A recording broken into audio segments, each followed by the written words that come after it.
नमस्कार, आप देख रहे द न्यूज बर्ड। मैं हूं आपके साथ आशीष पुरोहित। आइए सबसे पहले नजर डालते हैं इस वक्त की खास खबरों पर। आधुनिक मारवाड़ के निर्माता महाराजा उमेश सिंह की 120वीं जयंती पर आयोजित हुआ समारोह। पूर्व नरेशकर सिंह ने पुष्पांजलि अर्पित की। मंत्री गजेंद्र सिंह शेखावत के काफिले के साथ चल रही गाड़ी से टकराने वाले युवक की हुई मौत। समाज के लोगों ने शव उठाने से किया मना। आरसी अध्यक्ष वैभव गहलोत ने एमडीएम मोचरी पहुंच मृतक जगदीश के परिजनों से मिलकर उन्हें सांत्वना दी।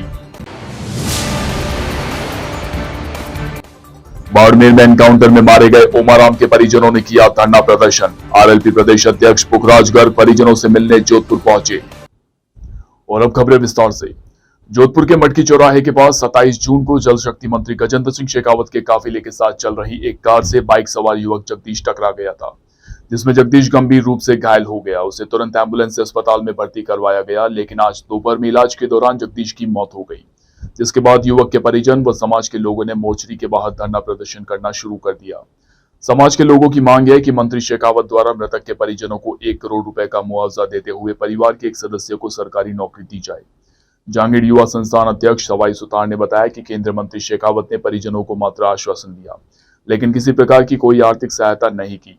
उन्होंने बताया कि जगदीश के पिता की हालत भी ठीक नहीं है और उसका 14 महीने का बच्चा है, इसलिए जब तक उनकी मांगे नहीं मानी जाएगी तब तक शव नहीं उठाया जाएगा। समाज पूरा रोष के साथ एमडीएम मोर्चरी के सामने, जो कि 27 तारीख को केंद्रीय मंत्री गजेंद्र सिंह जी की गाड़ी से जो दुर्घटना हुई, उस दुर्घटना में जगदीश सुतार 11 दिन से जिंदगी और मौत की जंग लड़ते लड़ते आज उसने अंतिम सांस ले ली है। और सरकार द्वारा, मंत्री जी द्वारा कोई हमें आश्वासन नहीं दिया गया है, ना ही हमारी कोई मांग मांगी गई है, क्योंकि जगदीश के परिवार की हालत बहुत ही दयनीय है। इनके पिताजी की मानसिक संतुलन बराबर नहीं है, जो कि मेरे पास में ये खड़े हैं, और परिवार में एक ही कमाने वाला आदमी है। इसके एक साल का बच्चा है, माताजी है नहीं, यहाँ जोधपुर में किराए के मकान में रहता है, मतोड़ा निवासी है। हम मंत्री जी से कह भी चुके हैं, मंत्री जी ने कहा कि भाई इलाज चल रहा है, मगर आज जब तक हमारी मांगे नहीं मानी जाएगी, जांगीड़ समाज पूरा डटा हुआ यहाँ रहेगा। हमारी मांग है कि इसके परिवार से एक सदस्य को सरकारी नौकरी दी जाए और 1 करोड़ का मुआवजा दिया जाए, जिससे कि इसके परिवार का भरण पोषण हो सके, क्योंकि इसके पिताजी की मानसिक संतुलन बराबर नहीं है। पीछे 1 साल का इसका बच्चा है, कमाने वाला कोई है नहीं। परिवार में एकमात्र जगदीश ही कमाने वाला था और आज परिवार की स्थिति बहुत दयनीय है। आपका नाम और परिचय? मैं वासुदेव जांगीड़, अध्यक्ष विश्वकर्मा जांगीड़ पंचायत जोधपुर। एआईसीसी सदस्य और आरसी अध्यक्ष वैभव गहलोत जोधपुर के मथुरादास माथुर अस्पताल मोर्चरी में धरने पर बैठे मृतक जगदीश के परिजनों से मिलने के लिए पहुंचे। वैभव गहलोत ने मृतक के परिजनों से मिल उन्हें सांत्वना दी। वैभव गहलोत ने मीडिया से बात करते हुए बताया कि उन्हें यह जानकर बहुत दुख हुआ कि मंत्री शेखावत की गाड़ियों के काफिले के नीचे आकर एक युवक ने अपनी जान गंवा दी। उन्होंने बताया कि वह प्रशासन से मांग करेंगे कि इस पूरे मामले की जांच की जाए कि आखिर यह घटना कैसे हुई और इसमें प्रशासन की ओर से क्या किया जा सकता है। वैभव गहलोत ने कहा कि प्रशासन से बात कर यह भी सुनिश्चित करेंगे कि इस पूरे मामले में ज्यादा से ज्यादा मुआवजा दिलवाकर पीड़ित परिवार की आर्थिक सहायता की जाए। इस अवसर पर शहर विधायक मनीषा पवार भी मौजूद रही। ये दुखद बात है, आज जो जगदीश सुतार जी थे, आज उनका देहांत हो गया। मुझे जैसे ही जानकारी मिली तो हम सभी को बहुत दुख है उस घटना का, मगर मैं प्रशासन से चाहूँगा, क्योंकि केंद्रीय मंत्री का काफिला इस दुर्घटना में शामिल रहा है, तो क्या कारण रहे हैं और कोई जांच अभी तक क्यों नहीं हुई, तो मैं दरख्वास्त करूँगा जिला प्रशासन से भी कि इस दुर्घटना की पूरी उचित स्तर पे जांच हो। और साथ ही जो इन्होंने अपनी बात रखी है कि इनके परिवार में जो मुआवजे की बात है, और मैं जिला प्रशासन से कहूँगा कि ऐसे दुर्घटना में जो जितना ज़्यादा से ज़्यादा मुआवजा दिलाया जा सके उसकी हम भरसक कोशिश करेंगे। और मुझसे पहले विधायिका जी और हमारे तमाम शहर के अध्यक्ष और यहाँ पे आ गए थे, प्रोफेसर यूब साहब और सब, और मुझे भी अभी जब मैं जयपुर से पहुँचा तब ये दुखद समाचार मिला कि वो अब इस दुनिया में नहीं रहे। मैं उनके परिवारजनों से आज यहाँ भी मिलने आया हूँ और मैं भगवान से प्रार्थना करूंगा कि मृतक की आत्मा को शांति प्रदान की जाए और साथ ही उनके परिवारजनों को हम सब इस दुख की घड़ी में हम उनके साथ खड़े हैं। बाड़मेर में कल जो एनकाउंटर उस मामले में भी परिजनों से आपने मुलाकात की है? देखिए, मैं यहाँ हॉस्पिटल में जब यहाँ मिलने आया तो मुझे मालूम पड़ा कि पास में ही कुछ काफ़ी लोग बाड़मेर से यहाँ पे आके बैठे हैं और कुछ पुलिस एनकाउंटर में जैसा ये बताया जा रहा है, तो उसकी भी मैं मांग करूँगा कि जिस तरीके से जो घटना हुई है उसको जिला प्रशासन देखे और जल्द से जल्द न्याय दिलाने की कोशिश हो। बाड़मेर जिले में पुलिस मुठभेड़ में मारे गए ओमाराम के परिजनों ने शनिवार को जोधपुर के मथुरादास माथुर अस्पताल की मोर्चरी के बाहर धरना देकर एनकाउंटर की जांच करने की मांग की। जोधपुर ग्रामीण पुलिस, डीएसटी और बाड़मेर पुलिस की संयुक्त कार्रवाई के दौरान तस्करों के साथ मुठभेड़ हो गई। इस दौरान इनामी तस्कर ओमाराम की एनकाउंटर में मौत हो गई। वहीं दूसरा इनामी तस्कर कौशलाराम घायल हो गया। ओमाराम के परिजनों ने जोधपुर एमडीएम हॉस्पिटल की मोर्चरी के बाहर धरना प्रदर्शन करते हुए इसे फर्जी एनकाउंटर बताया और मांग की है कि इस पूरे मामले की जांच की जाए। वहीं एनकाउंटर के दूसरे दिन इस पूरे मामले पर राजनीति शुरू हो गई। आरएलपी सुप्रीमो व सांसद हनुमान बेनीवाल ने अपना एक प्रतिनिधिमंडल जोधपुर मोर्चरी में भेजा। आरएलपी प्रदेश अध्यक्ष पुखराज गर्ग ने बताया कि हम यहां मुठभेड़ के वास्तविक तथ्यों और मौत के कारणों के बारे में जानकारी लेने आए हैं। हमने परिजनों से मुलाकात की है, जिसकी जानकारी हनुमान बेनीवाल को देंगे। उसके बाद उनका जो निर्देश होगा उसके अनुसार आगे की कार्यवाही की जाएगी। परिजनों की मांग है कि पुलिस की मुठभेड़ की बात गलत है। परिजनों के मुताबिक इन्होंने कोई क्रॉस फायरिंग नहीं की है और इनके पास कोई हथियार भी नहीं थे। ये कल बाड़मेर के अंदर मुठभेड़ के अंदर एक व्यक्ति मारा गया, ओमाराम नाम, एक कौशलाराम है जो घायल हुआ। इसकी जानकारी हमारे जो सुप्रीमो हनुमान जी बेनीवाल साहब को मिली। उन्होंने मेरे को निर्देशित किया कि भाई आप वहाँ मोर्चरी पे जो इनके परिवार के लोग बैठे हैं उनसे मिलकर जो वास्तविक तथ्य है, इस मुठभेड़ की वास्तविकता क्या है, कैसे हुई, किन परिस्थितियों में हुई, बहुत सारी जानकारी लेकर मुझे बताने के लिए कहा। इसलिए मैं यहाँ पे आया। मैंने परिवार से सारी बात की और अभी हम वापस हनुमान जी से बात करेंगे।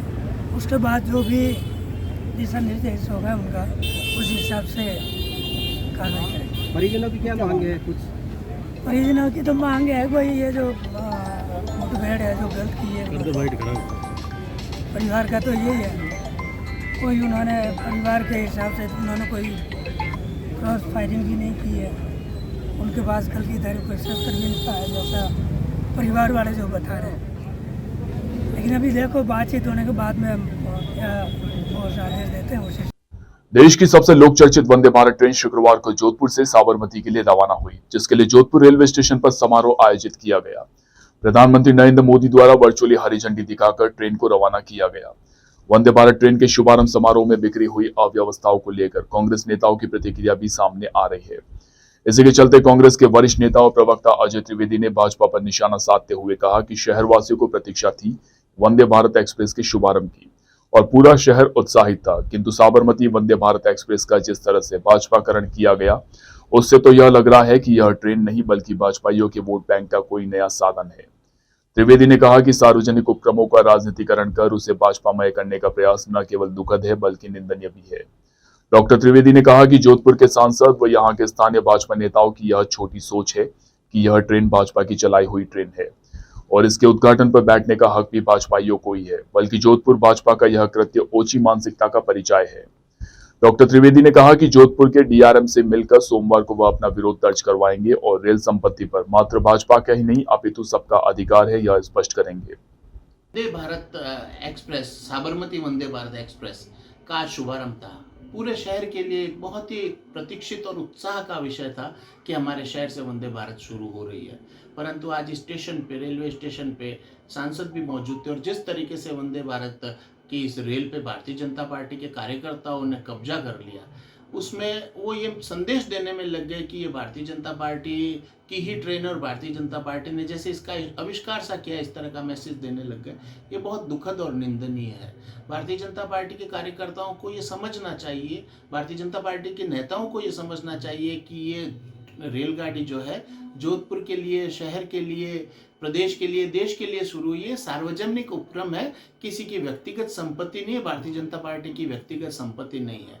आज तक इतना अमान परिवर्तन हुआ, ब्रॉडगेज बने, मीटर गेज से ब्रॉडगेज बने, मंडोर एक्सप्रेस जैसी ट्रेनें मीटर गेज से ब्रॉडगेज पे चली, इंटरसिटी जैसी ट्रेनें चली, ट्रेनों की दूरियां बढ़ाई, परंतु कांग्रेस कार्यकर्ताओं ने, कांग्रेसों ने कभी भी उसको व्यक्तिगत नहीं बनाया, बल्कि पूरे शहर को समर्पित किया। परंतु भारतीय जनता पार्टी ने इस ट्रेन को अपनी निजी ट्रेन और अपना ही विषय वस्तु मान के और वोट बैंक का संसाधन बना दिया। ये दुखद और निंदनीय है। जिला कलेक्टर हिमांशु गुप्ता ने सुरपुरा बांध के निर्माणाधीन कार्यों का निरीक्षण किया। जिला कलेक्टर ने सुरपुरा बांध पर वेस्ट टू वंडर थीम पर बन रहे पार्क का निरीक्षण किया और प्रगति कार्यों की जानकारी ली। उन्होंने अगस्त माह तक कार्य पूर्ण करने के निर्देश भी दिए। साथ ही पार्क के व्यवस्थित संचालन के लिए कार्य योजना बनाने के लिए निर्देशित किया। निदेशक अभियांत्रिकी महेंद्र सिंह पवार ने बताया कि इस पार्क में 36 प्रकार के स्कल्पचर निर्माण और स्टेप गार्डन का निर्माण प्रगतिरत है।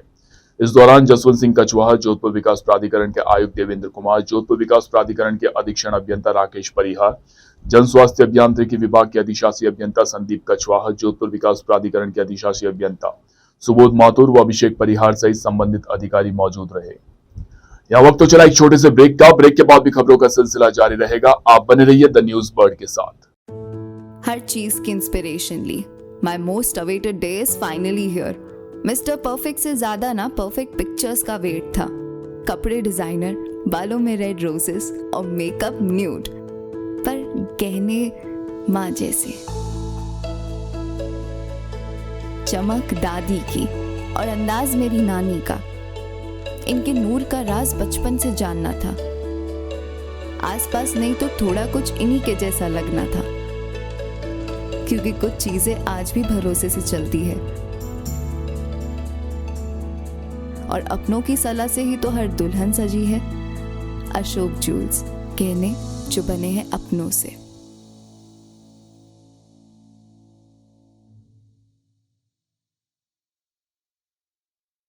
जोधपुर शहर में बेहतरीन चिकित्सा सुविधाओं से युक्त एवं मरीजों का विश्वास Daukiya hospital, a multi specialty centre. Chiranjeevi, RGH, CGHS, ECHS जैसी सरकारी योजनाओं के तहत निशुल्क ऑपरेशन व इलाज, हृदय रोग, स्त्री रोग, शिशु रोग, प्लास्टिक सर्जरी एवं दंत रोग, न्यूरोलॉजी एवं न्यूरो सर्जरी जैसे विशेष चिकित्सा सुविधाओं के लिए उपलब्ध है डाउकिया हॉस्पिटल। 24/7 आपातकालीन सुविधाएं, trauma centre, dialysis, cath lab, CT scan, ICU, CCU, NICU, यह सभी अब संभव है एक ही छत के नीचे। Daukiya hospital multi specialty centre, Pratapnagar toll office के सामने, सुरसागर रोड, प्रतापनगर, जोधपुर। अधिक जानकारी के लिए संपर्क करें 02912750 7340031491। पश्चिमी राजस्थान में पावर की सभी समस्याओं के समाधान उपलब्ध करवाते हुए आभा जेनसेट 2 दशकों से diesel generator, transformer, electric panels एवं पावर कंसल्टेंसी की उत्कृष्ट विश्वसनीय सेवाओं के क्षेत्र में कार्यरत है। 2000 से ज्यादा schools, hospital, factories, industry, petrol pump, complex, carnival में सफल इंस्टॉलेशन। आभा जेनसेट 2000 से ज्यादा संतुष्ट कस्टमर्स का परिवार है। साथ ही पश्चिमी राजस्थान का सबसे ज्यादा बिकने वाला जनरेटर आभा जनरेटर। वोकल के लिए लोकल बने। आज ही संपर्क करें 9414195017 पर या 9829063200 पर। ब्रेक के बाद एक बार फिर से आपका स्वागत है। आधुनिक मारवाड़ के निर्माता महाराजा उमेश सिंह की 120वीं जयंती जोधपुर रेलवे स्टेशन स्थित मूर्ति स्थल पर समारोह पूर्वक मनाई गई। समारोह में अतिथियों, जनप्रतिनिधियों, शहर के गणमान्य नागरिकों ने पुष्प अर्पित कर महाराजा उमेश सिंह को श्रद्धांजलि अर्पित की। महाप्रबंधक हजाइनस महाराजा उमेश सिंह रिलीजियस ट्रस्ट के जगत सिंह राठौड़ ने बताया कि समारोह के अध्यक्ष पूर्ण नरेशकर सिंह ने सबसे पहले विधिवत पूजा अर्चना कर महाराजा उमेश सिंह को श्रद्धांजलि अर्पित की। उन्होंने बताया कि समारोह के दौरान मुख्य अतिथि GCO 12 कोपर्स लेफ्टिनेंट जनरल मोहित मल्होत्रा, महापौर उत्तर कुंती देवड़ा, विधायक सूर्यकांता व्यास, DRM पंकज कुमार सिंह आदि ने इस अवसर पर पुष्पांजलि अर्पित की। इस अवसर पर पंडित ललित त्रिवेदी, भगवान सिंह राजपुरोहित, जितेंद्र जोशी व अश्वनी ने विधिवत पूजा अर्चना करवाई।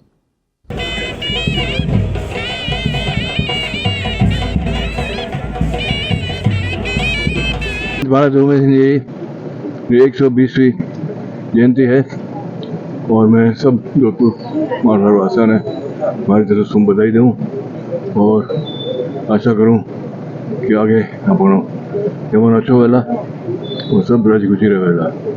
महाराज जोगमेर सिंह जी की बहुत बड़ी देन है जोधपुर मारवाड़ में और ख़ास करके जोधपुर शहर में अलग अलग जो अब ज़माने में इमारतें बनी वे आज भी बहुत मशहूर है और वो पूरा उपयोग हो रहा है।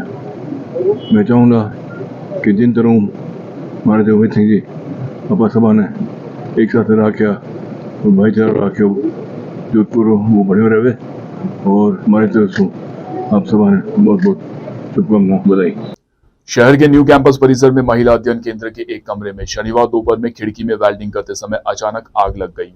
आग की सूचना मिलते ही न्यू कैंपस के छात्र व प्रशासन मौके पर पहुंचे और आग को बुझाने के प्रयास शुरू किए गए। हालांकि आग लगने की वजह से कोई बड़ी जनहानि नहीं हुई, लेकिन कमरे के अंदर रखे कुछ पुराने डॉक्यूमेंट जलकर खाक हो गए। न्यू कैंपस कॉलेज के प्रदीप पवार ने बताया कि परिसर में महिला अध्ययन केंद्र के पास बने एक कमरे में खिड़की में वेल्डिंग करते समय आग लग गई।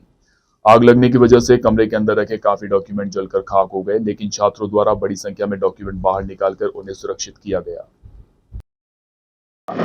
वुमेन स्टडी सेंटर के पास बंद पड़े एक रूम में वेल्डिंग करते समय कुछ आग लग गई थी, जिस आग पर अब काबू पा लिया। जोधपुर के जैन एंड व्यास विश्वविद्यालय में नई शिक्षा प्रणाली को लेकर शनिवार को एक दिवसीय कार्यशाला आयोजित की गई। जैन एंड व्यास विश्वविद्यालय के कुलपति प्रोफेसर के.एल. श्रीवास्तव ने बताया कि जेएनयू से अधिकृत 5 जिलों की 350 कॉलेजेस के लिए एक दिवसीय कार्यशाला आयोजित कर उन्हें नई शिक्षा प्रणाली के बारे में जानकारी दी गई। साथ ही परीक्षा की बारीकियों के बारे में विस्तार से समझाया गया। प्रोफेसर के.एल. श्रीवास्तव ने बताया कि ऑल इंडिया यूनिवर्सिटी एसोसिएशन के पूर्व अध्यक्ष संदीप संचेती, जिनका इस नई शिक्षा प्रणाली को लागू करने में विशेष योगदान है, वह वर्चुअल रूप से जुड़े और नई शिक्षा प्रणाली के बारे में जानकारी दी। साथ ही एस.आर. जाखड़ द्वारा कार्यशाला के बारे में जानकारी दी गई। प्रोफेसर संगीता लूंकर ने बताया कि जैन एंड व्यास विश्वविद्यालय प्रदेश का पहला विश्वविद्यालय है जहां पर नई शिक्षा प्रणाली लागू की गई है। उन्होंने बताया कि फिलहाल विश्वविद्यालय में यूजी और पीजी फर्स्ट सेमेस्टर में नई शिक्षा प्रणाली लागू की गई है। कार्यशाला के दौरान करीब 80 कॉलेजेस को आमंत्रित किया गया, जिसमें कॉलेज के प्रतिनिधि के रूप में कॉलेज के प्रधानाचार्य, मालिक व एक टीचर कार्यशाला में जुड़े। जैन एंड व्यास विश्वविद्यालय हमारे स्टेट का पहला विश्वविद्यालय है जिसने राष्ट्रीय शिक्षा नीति 2020 लागू कर दी है इस सत्र से। और इस सत्र में हम यूजी प्रथम सेमेस्टर और पीजी प्रथम सेमेस्टर में शिक्षा नीति लागू कर रहे हैं और सभी संबंधित कॉलेजेस हमारी जो हैं वहाँ पर भी यह लागू हो जाएगा। और उसी के कंटिन्यूएशन में हमने आज एक वर्कशॉप रखी है, translating vision into reality NEP 2020। और इस वर्कशॉप में हम लगभग 78 से 80 कॉलेज को हमने इनवाइट किया है, उनके प्रिंसिपल्स के साथ, उनके फैकल्टीज़ भी यहाँ पर आए हैं और इनसे रूबरू होंगे प्रोफेसर संदीप संचेती, जो कि मारवाड़ी यूनिवर्सिटी राजकोट के वाइस चांसलर हैं। उससे पूर्व में SRM विश्वविद्यालय के भी वाइस चांसलर हो रहे हैं और इस शिक्षा नीति के जो निर्धारण में, इस शिक्षा नीति के बनाने में उनका महत्वपूर्ण योगदान रहा है। तो आज वे इस शिक्षा नीति के बारे में, इस शिक्षा नीति में जो टर्मिनोलॉजीज़ हैं उनके बारे में, शिक्षा नीति किस तरह से क्रियान्वित होगी उसके बारे में इन सभी हमारे प्रिंसिपल्स को और उनके साथ जो शिक्षक पधारे हैं उनको जानकारी देंगे और उनके जो प्रश्नों का उत्तर भी देंगे, प्रश्न उत्तर सत्र भी रहेगा। और इसके साथ हमारे ही विश्वविद्यालय के प्रोफेसर S.R. जाखड़ और प्रोफेसर K.R. गैंबा भी द्वितीय जो सत्र होगा उसमें हमारे प्रतिभागियों से रूबरू होंगे और उनको इसके बारे में बताएंगे और प्रश्न उत्तर सत्र में उनकी शंकाओं का समाधान करेंगे। मैं प्रोफेसर के.एल. Srivastava, vice chancellor Jain and Vyas विश्वविद्यालय जोधपुर। जैसा कि सभी को ज्ञात है कि जैन एंड विश्वविद्यालय में लगभग 350 कॉलेजेस हैं जो हमसे एफिलेटेड हैं और 5 जिलों में फैले हुए हैं। इन सभी कॉलेजेस में उनके प्रतिनिधि स्वरूप प्रिंसिपल मालिक और एक किसी टीचर को हम लोगों ने यहाँ आज सेमिनार के लिए बुलाया। इस सेमिनार का उद्देश्य स्पष्ट है कि जो न्यू एजुकेशन पॉलिसी या नेशनल एजुकेशन पॉलिसी 2020 जो हमारे विश्वविद्यालय ने प्रदेश में सबसे पहले लागू की है, उस पॉलिसी के बारे में इनको इतना ज़्यादा हम ट्रेंड कर दें, इतना एक्वेंटेड कर दें, इतनी जानकारी उनको दे दें ताकि उनको अपने कॉलेज में इस शिक्षा नीति को चलाने में कहीं किसी तरीके की कोई प्रॉब्लम नहीं हो। इसके लिए हमने कई विषय विशेषज्ञों को बुलाया हुआ है। ऑल इंडिया यूनिवर्सिटी एसोसिएशन जो है उसके पूर्व अध्यक्ष संदीप संचेती साहब, जो वर्तमान में मारवाड़ विश्वविद्यालय राजकोट में वाइस चांसलर हैं, वो ऑनलाइन जुड़ के इस ट्रेनिंग को दे रहे हैं। हमारे यहाँ कंट्रोलर एग्जामिनेशन की बारीकियों को जो नई एजुकेशन पॉलिसी में जुड़ रही है उसके बारे में जानकारी देंगे और इस शिक्षा नीति को हमारे विश्वविद्यालय में लागू करने वाले विस्तार से जो बताने जा रहे हैं वो SR जाखड़ साहब हैं, जिन्होंने इस शिक्षा नीति को लागू किया है। जयनारायण व्यास विश्वविद्यालय में अगस्त महीने में होने वाले छात्र संघ चुनाव का माहौल अभी से सजने लगा है और प्रत्याशी पूरी तरह से इस माहौल को भुनाने में लगे हुए हैं। जयनारायण व्यास विश्वविद्यालय में नए विद्यार्थियों के लिए प्रवेश प्रक्रिया प्रारंभ हो चुकी है, जिसमें नए विद्यार्थियों को कई प्रकार की समस्याओं का सामना करना पड़ता है, लेकिन छात्र नेता प्रत्याशियों द्वारा इन नए विद्यार्थियों की प्रवेश प्रक्रिया को सरल बनाने के उद्देश्य से कॉलेज परिसर में इनकी हर संभव मदद की जा रही है। छात्र नेता प्रत्याशी दीपक जाखड़ और मोती सिंह जोधा ने बताया कि विश्वविद्यालय परिसर में जोधपुर से बाहर दूर दराज गांव से नए विद्यार्थी प्रवेश लेने के लिए आते हैं, इसलिए उन्हें जरूरी कागजात के बारे में, प्रवेश के लिए सही कार्यालय के बारे में संपूर्ण जानकारी हमारे द्वारा दी जाती है और उचित मदद की जाती है, जिससे इन विद्यार्थियों को अनायास परिसर में इधर उधर भटकना ना पड़े एवं सही समय रहते उनकी प्रवेश प्रक्रिया पूरी की जा सके। जैसा कि विधिवत है, हर साल की भांति इस साल भी लोकतंत्र का पर्व जो हम सब मनाते आते जा रहे हैं वो विश्वविद्यालय में भी शुरू हो गया है। उसी की भांति हर साल की भांति विश्वविद्यालय के अंदर एडमिशन प्रोसेस स्टार्ट हो गया है, जो अभी कंटिन्यू है। मैं और मेरी पूरी टीम विद्यार्थियों की सेवा के लिए हमेशा तत्पर रह रहे हैं और यहाँ पे काम कर रहे हैं। मेरा नाम लोकेंद्र सिंह भाटी है। हम विश्वविद्यालय के अंदर मैं सभी छात्रों से, नव आगंतुक विशेषकर छात्रों से मैं अनुरोध करना चाहूँगा कि आपको इस विश्वविद्यालय के अंदर प्रवेश के समय यदि कोई समस्या आती है, यदि कोई दिक्कत आती है, यह वाजिब सी चीज है कि जब नया लड़का विश्वविद्यालय के अंदर स्कूल पास करके प्रवेश करता है तो उनको कहीं ना कहीं दिक्कत आती है। हम स्वयं उस दौर में गुजरे हैं, तो उन लड़कों को, छात्रों को, मेरे भाइयों को जो दिक्कत आई है, जिस दिक्कतों का सामना कर रहे हैं, तो उनके लिए सहायता के लिए हम लोग यहाँ पर मौजूद हैं। और मैं विशेषकर नवागंतुक समस्त छात्र छात्राओं का विश्वविद्यालय के अंदर हार्दिक स्वागत करते हैं, अभिनंदन करते हैं। और मैं सभी छात्रों से कहना चाहूंगा कि आपका इस विश्वविद्यालय परिसर के अंदर स्वागत है और आपको इस विश्वविद्यालय के अंदर रहकर अच्छी शिक्षा प्राप्त कर आपको अपने लक्ष्य की ओर बढ़ना है। हालांकि छात्र संघ चुनाव जो आगामी महीने अगस्त महीने में होने वाले हैं, बट उनकी तैयारी में कई छात्र नेता भी लग गए हैं। तैयारी है तो विशेष तौर पे जैसे विश्वविद्यालय के एडमिशन प्रक्रिया चालू हो गई है, तो छात्रों की मदद करना एक छात्र नेता का फर्ज होता है और वो जितने भी यहाँ छात्र नेता है वो ही कार्य में लगे हुए हैं। और आशा करते हैं कि जो ग्रामीण परिवेश से दूर दराज से माँ बाप आ रहे हैं अपने बच्चों को लेकर, विशेषकर केएन कॉलेज में, उनको कोई समस्या आए नहीं भविष्य में या आगे भी, तो उस तरफ देखते हुए उनकी मदद की जा रही है। और इसी मदद के सारे उनसे भी अपेक्षा की जा रही है कि जो उनकी मदद कर रहा है उनका आप सपोर्ट करें। प्रदेश भर में विश्वविद्यालय के चुनाव का बिगुल बज चुका है, उसी दरमियान जयनारायण विश्वविद्यालय के अंदर भी यही हलचल शुरू हो चुकी है। छात्रों के एडमिशन प्रक्रिया शुरू हो चुकी है। दूर दराज से, गांव से, ढाणी से छात्र यहाँ पर आते हैं। उनकी समस्या के समाधान के लिए हम 24 घंटे यहाँ पर अपनी पूरी टीम के साथ में तत्पर रहते हैं, 24 घंटे, ताकि छात्रों को किसी प्रकार की कैंपस के अंदर आने के बाद में किसी प्रकार की समस्याओं का सामना नहीं करना पड़े। क्योंकि कैंपस के अंदर जब छात्र प्रवेश करता है तो इधर भटकता है कि यार कौन सा डॉक्यूमेंट कहाँ लगाना है, कौन सा डॉक्यूमेंट किस फैकल्टी के अंदर, किस खिड़की के अंदर कहाँ तक जाएगा।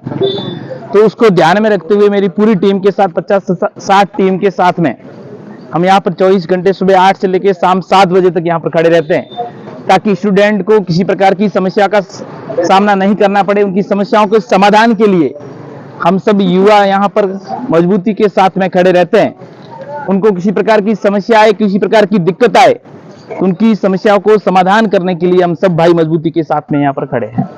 जोधपुर के सूरसागर क्षेत्र में सीवरेज लाइन के मरम्मत कार्य व सड़क पर बह रहे गंदे पानी से हो रही समस्या को लेकर क्षेत्रवासियों ने धरना प्रदर्शन करते हुए रीडिया फाटा पर रास्ता रोक कर प्रदर्शन कर नाराजगी जताई।